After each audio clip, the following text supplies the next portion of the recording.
আজকের আলোচনার বিষয় তুলা রাশির বিশাখা নক্ষত্র। জুন 2026 কেমন যেতে পারে সেই বিষয়ক রাশিফল আপনারা এখন শুনবেন। শুরুতেই আমরা দেখতে পাই তুলা রাশির মূল অধিপতি শুক্র এবং বিশাখা নক্ষত্রের নক্ষত্র অধিপতি বৃহস্পতি, এই দুটো গ্রহ একসাথে মিথুনে অবস্থান করছে এবং মাসের শেষে কর্কটে অবস্থান করছে একই সাথে।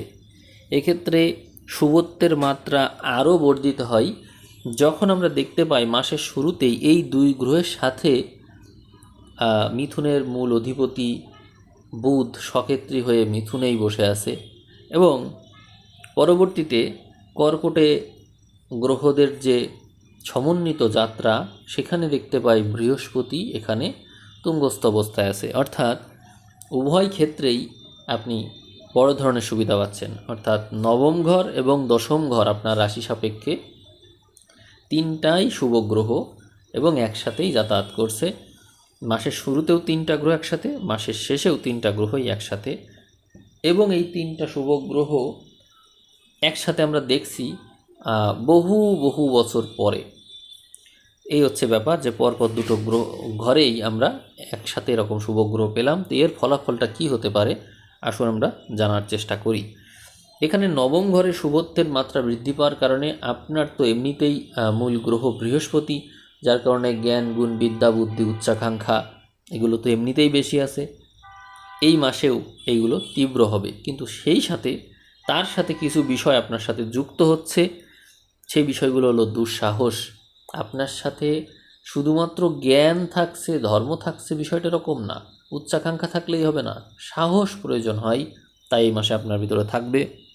এক্ষেত্রে সাহসী যে শুধুমাত্র আপনার সাথে যুক্ত হলো তা না, এর সাথে আরও অনেক কিছু থাকবে। যেমন পঞ্চমের বা রাহুর নক্ষত্রে অবস্থান আপনাকে স্ট্র্যাটেজিক্যালি অনেক বেশি এগিয়ে দেবে। আপনার কলা কৌশল শত্রুকে পরাজিত করবে এবং আপনার সাফল্যকে অতি দ্রুত আপনার দিকে টেনে নিয়ে আসবে। আমরা এখানে চতুর্থ পঞ্চমপতিকে ষষ্ঠে দেখতে পাই, যা প্রচুর পরিমাণে মানসিক চাপ, সংগ্রাম, সংঘর্ষ এগুলোকে নির্দেশ করে এবং নিজেই নিজেকে ট্রেনিং দেওয়া, অনুশীলন করানো। অর্থাৎ নিজেই নিজেকে নানান কিছু যেন শিখাচ্ছেন বা কোনো কিছু শিখছেন, যে কোনোভাবে আপনি ট্রেনিং মোডে আছেন যেন, এরকম অবস্থা আপনার সাথে হতে দেখা যাবে। এছাড়াও আপনি আপনার যে সম্পত্তি থাকবে সেগুলোকে আবার বিনিয়োগ করবেন। হয়তো কাউকে দিলেন বা তার কাছ থেকে যাতে উপকৃত হতে পারেন। ধরা যাক যে আপনার টাকা পয়সা আপনি ব্যাংকে রাখলেন, সেটাও একটা প্ল্যান হতে পারে যে এটা আপনি রাখছেন যাতে ভবিষ্যতে একটা ইন্টারেস্ট পেতে পারেন বা কোনো একটা সুবিধা এখান থেকে আপনি তুলতে পারেন, তার জন্য আপনি এটা করছেন। বা কাউকে ধার দিচ্ছেন বা আপনি নিজে ঋণ নিচ্ছেন, কোনো না কোনো প্ল্যান আপনার থাকবে অর্থ সম্বন্ধীয় বিষয়ে। এছাড়াও এখানে সপ্তম ঘরের বলবত্তা বৃদ্ধি পেতে দেখা যায়, যেখানে আপনি আপনার যে জীবনসঙ্গী থাকবে তার উপর অনেক দায়িত্ব বুঝিয়ে দিবেন তাকে, দিয়ে তার উপরে কিছু দায়িত্ব দেওয়ার কারণে আপনি অনেকটা রিলিফ পেয়ে যাবেন এবং আপনার জীবনসঙ্গীর মধ্যেও দেখবেন যে এই সময়ে মাত্রাতিরিক্ত সাহস এবং তার মধ্যে দায়িত্বের প্রভাব পড়ার কারণে তার প্রভাব যথেষ্ট বেড়ে যাবে আপনার সংসারের উপর। আর যদি আপনি বিবাহিত না হন, তো সেই ক্ষেত্রে রিলেশনশিপে যদি থাকেন, তো সেখানে একটা কষ্ট দেখা যায়। অর্থাৎ চতুর্থ পঞ্চমপতির ষষ্ঠে অবস্থান আপনাদের রিলেশনশিপ বিষয়ে মানসিক কষ্ট দেবে, কিন্তু এই সময়ে এই জুন মাসে আপনি এখান থেকে রিলিফ পাবেন। অর্থাৎ হয় আপনার নতুন কোনো রিলেশন হবে, অথবা ওই রিলেশনের মধ্যে কোনো না কোনো মীমাংসা যুক্ত হবে, হয় সে ছেড়ে যাবে অথবা থাকলে থাকার মতো থাকবে। এরকম একটা বিষয়ে আপনি টোটালি স্পষ্ট হয়ে যাবেন, যেটি আপনার জন্য অত্যন্ত শুভ হবে। এবং এখানে অষ্টম ঘরে আমরা একাদশপতিকে দেখতে পাই মাসের শুরুতে। এখানে অষ্টমে শুভ গ্রহ হিসেবে যদি কোনো গ্রহ থাকতো আমরা শুভত্ব হিসেবেই দেখতাম, কিন্তু এখানে আসলে একাদশপতিটা নৈসর্গিক পাপ গ্রহ হিসেবে রবিকে আমরা ধরে থাকি এবং রবি যে নক্ষত্রে থাকছে এই নক্ষত্রটা নবতারা চক্র সাপেক্ষে বিবেচনা করলে আপনার জন্য বদ তারা হয়, যার জন্য আপনার এই মাসে বিপদ আপদ আছে, ফাড়া আছে, কিন্তু শুভ গ্রহের অবস্থান নবম দশমে থাকার কারণে আপনি প্রাণে বেঁচে যাবেন বা দৈব দুর্ঘটনা থেকেও বেঁচে যাবেন।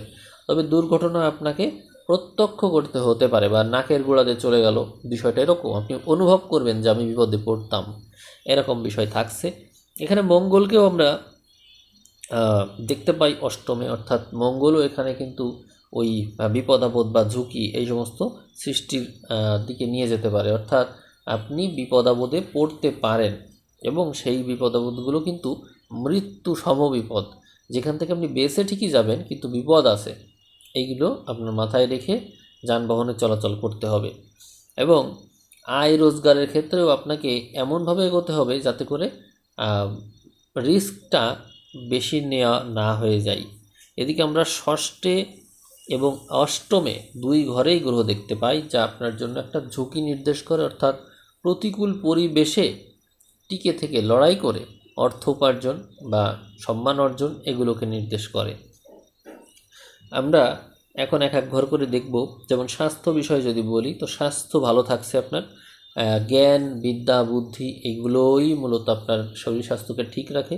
অতএব জ্ঞান চর্চা করবেন এবং নিজের অ্যাকসেপ্টেবিলিটি বাড়াবেন, সর্বত্র নিজের গ্রহণযোগ্যতা বৃদ্ধি পেলে আপনার শরীর স্বাস্থ্য অতি সহজেই ভালো থাকবে।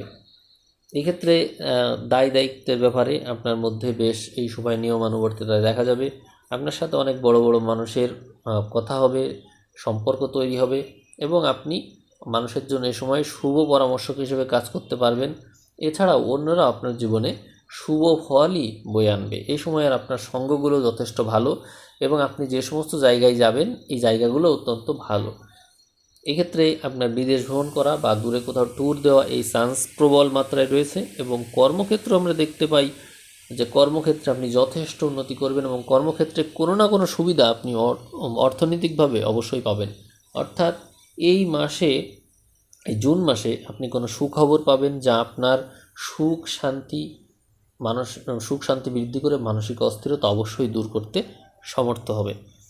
এরপরে আমরা সম্পদ প্রাপ্তি বা সম্পদ সংরক্ষণ, এই সঞ্চয় এগুলোর দিকে খেয়াল করলে দেখতে পাবো যে মাসের শুরুর যে 14-15 দিন থাকছে এই অংশে আপনি কোনো না কোনো কিছু প্রাপ্ত করবেন, অর্থ লাভ যোগ রয়েছে, কিন্তু সেটি আপনার কোনো আপনার কোনো না, আপনি জ্ঞাতই না বিষয়টা নিয়ে, আপনি জানেনও না যে এরকম হতে পারে। তো সেই ক্ষেত্রে আপনার কাছে হঠাৎ করে অর্থ চলে আসলো, এরকম দৈব অর্থপ্রাপ্তি যোগ এই মাসে আছে। সেই জন্য লটারি ভাগ্যটাও এই মাসে শুভ থাকছে। আপনারা মাসের প্রথম ভাগের দিকে, অর্থাৎ মাসের যে সময়ে আপনি ধরুন 10 তারিখ পর্যন্তকে শুভ যদি আমরা ধরে নিই, 5-10 তারিখ অর্থাৎ মাসের শুরুর ভাগের দিকে যদি আপনি লটারি কাটেন বা এদিকে যদি আপনার কোনো হাতে যদি বুধ রেখা থাকে বা দৈব প্রাপ্তি রেখা থাকে, এই সমস্ত রেখা থাকলে সাধারণত এই শুভ হয়ে থাকে এই ফলাফল।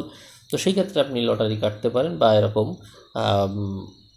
দৈব প্রাপ্তি যোগের ক্ষেত্রে আপনি এগিয়ে যেতে পারেন, বা এমনও হবে যে আপনি কারো না কারো কাছ থেকে উপহার বা গিফট পাচ্ছেন, এরকম কিছু হবে। মোট কথা আপনার ভাগ্যে মাসের প্রথম 15 দিনের মধ্যেই কোনো না কোনো কিছু প্রাপ্তিযোগ রয়েছে।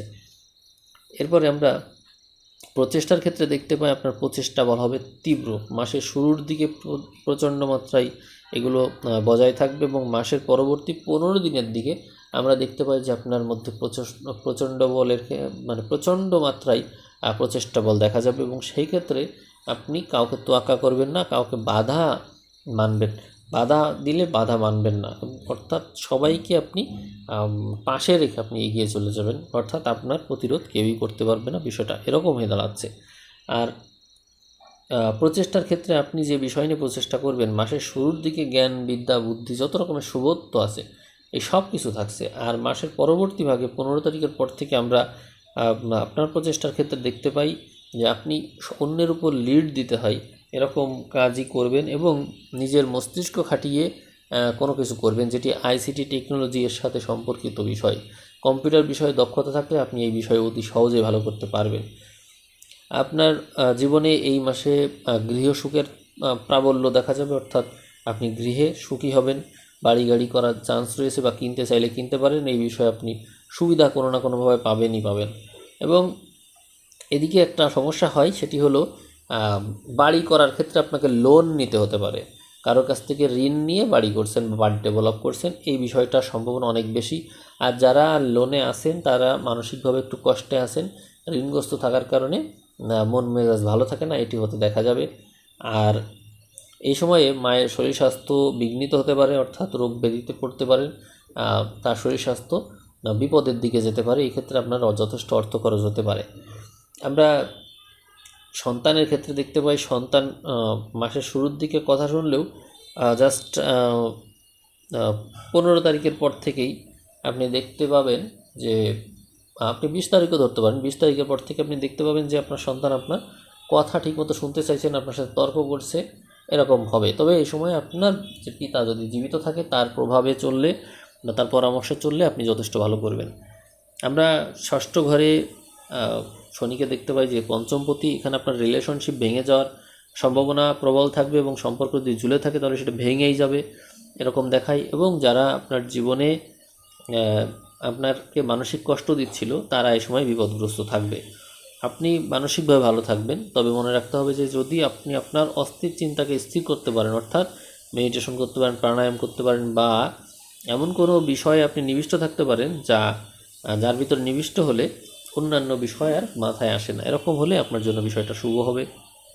রোগ ব্যাধির বিষয়ে বলবো যে আপনার এই সময় রোগ ব্যাধির প্রবণতা আছে, কর্মক্ষেত্র শুভ আছে, ভাগ্যও শুভ আছে, কিন্তু আপনার এই শুভ মানুষের সাথে চলা শুভ অবস্থানের কারণে হয়তো এটি সুপ্ত অবস্থায় আছে, কিন্তু রোগ ব্যাধি আপনার ভিতরে আছে।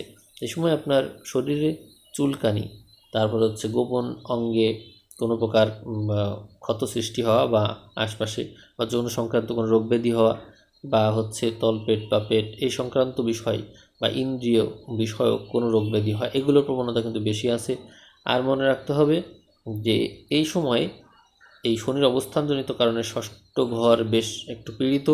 অতএব আপনারা চেষ্টা করবেন যে মানে শরীরকে যাতে সময় দেওয়া যায়, শরীরকে সময় দেবেন, এক্সারসাইজ করবেন, যদি নাও পারেন মেডিটেশন প্রাণায়াম আছে, এগুলো করবেন। অতএব তাও যদি না পারেন শুভ চিন্তা করবেন, আর যদি পারেন একটু হাঁটবেন। এই ব্যবসা ভাগ্য খুবই ভালো দেখায় এই মাসে, প্রচুর পরিমাণে টাকা পয়সার ইঙ্গিত দেয়। যারা যারা ব্যবসায়ে থাকতে চান তারা মাসের 20 তারিখ পর্যন্ত অত্যন্ত শুভ ফল এখান থেকে আপনারা পেয়ে যাচ্ছেন। আর পরবর্তী যে 10 দিন থাকবে এই অংশে আপনার ব্যবসায় কিছুটা মন্দা ভাব দেখা যাবে। এখানে আমরা অ্যারেঞ্জ ম্যারেজের প্রবণতা দেখতে পাই, অর্থাৎ কেউ কেউ অ্যারেঞ্জ ম্যারেজ করে ফেলবে, এমনটাই মনে হচ্ছে আমার। আর আপনারা যদি কেউ চাকরি বাকরি করতে চান বা সার্ভিস থাকেন তাহলে সেক্ষেত্রে বলবো যে এই ক্ষেত্রটা খুবই শুভ। আপনাদের দৈব ভাগ্য ভালো থাকবে মাসের প্রথম ভাগে এবং পরবর্তী ভাগে। সেখানে আপনি আপনার কর্মে যদি মনোযোগী থাকেন বা কর্ম শুরু করে দেন তাহলে সেক্ষেত্রে দেখবেন আপনার কর্মব্যস্ততা অনেক বেশি থাকবে এবং অন্যান্যরা আপনার কর্ম দ্বারা খুব বেশি প্রভাবিত হবে, আপনাকে খুব পছন্দ করবে, এরকম ভাগ্য আপনার রয়েছে। আমরা বিপদ বা মৃত্যুযোগ এগুলোও দেখতে পাই এই মাসে। সেক্ষেত্রে আমরা সতর্কতার সাথে পথঘাট চলবো এবং খুব সাবধানে থাকবো, এবং কোথাও যাওয়ার আগে আমরা একটু মেডিটেশন করে তারপর যাব, এটি ভালো হয়। আর আপনার এই মাসে পিতার ভাগ্যের উন্নতি হতে দেখা যাবে, কিন্তু মাতার স্বাস্থ্যের অবনতি হবে। এই সময়ে আপনার ভাগ্য পিতার দিক থেকে খুব বেশি শুভ থাকবে। পিতার সাথে ভালো সম্পর্ক বজায় রাখলে আপনার জীবনে সামঞ্জস্য অতি সহজেই আসবে। আপনার কর্মক্ষেত্র অত্যন্ত ভালো, অর্থাৎ আপনি এই সময়ে যে কাজগুলো করবেন, মানুষের জীবনে যে প্রভাব বিস্তার করবেন, তার প্রত্যেকটা কাজ ভালো হবে, অন্যের উপকার হবে। আপনার আয় ভাগ্যও ভালো থাকছে, অর্থাৎ আপনি আয় যদি করেন তো সেক্ষেত্রে স্পিরিচুয়ালিটি যদি আপনার মধ্যে থাকে, স্পিরিচুয়াল পথে আয় করা সহজ হবে। বা হচ্ছে এমন কোনো কাজ যে কাজের মাধ্যমে আপনি অন্যদেরকে উপকার করতে পারেন নিঃস্বার্থভাবে, সে ধরনের কাজ আপনার জন্য অনেক অনেক বেশি শুভ বলে আমি মনে করছি। এ সময় আয় এবং ব্যয়কে দেখলে দেখা যায় আয়ের ক্ষেত্রটা একটু একটু ঝঞ্ঝাটপূর্ণ বা একটু স্থবির আছে এরকম মনে হতে পারে। আর ব্যয়ের ক্ষেত্রটা অনেক বেশি ওপেন, অর্থাৎ ওপেন হলেও তারপরও কৃচ্ছতা সাধন করা সম্ভব, এখানে কন্ট্রোল আনা সম্ভব। কারণ বোঝা যায় যে এখানে আসলে আয় এবং ব্যয় এই ক্ষেত্রে কম্প্যারিজন করলে আমরা মাসের শুরুর যে ভাগ, একেবারে শুরুর ভাগ, এই ভাগে মাসের প্রথম 15 দিনে আমাদের আয় কম থাকছে। 15 তারিখের পর থেকে, অর্থাৎ এই জুন মাসের শেষের যে 15 দিন, এই সময় আপনার আয় ভালো থাকছে। তাহলে আমরা ওইটা হিসাব করলে বলতে পারি যে মাসের শুরুর অংশেই আপনার আয়টা শুরুর অংশে আয়টা কম এবং পরের অংশে আয়টা বেশি। তো ঠিক আছে, ভালো থাকবেন, সবাইকে অসংখ্য ধন্যবাদ, এখানে শেষ করছি।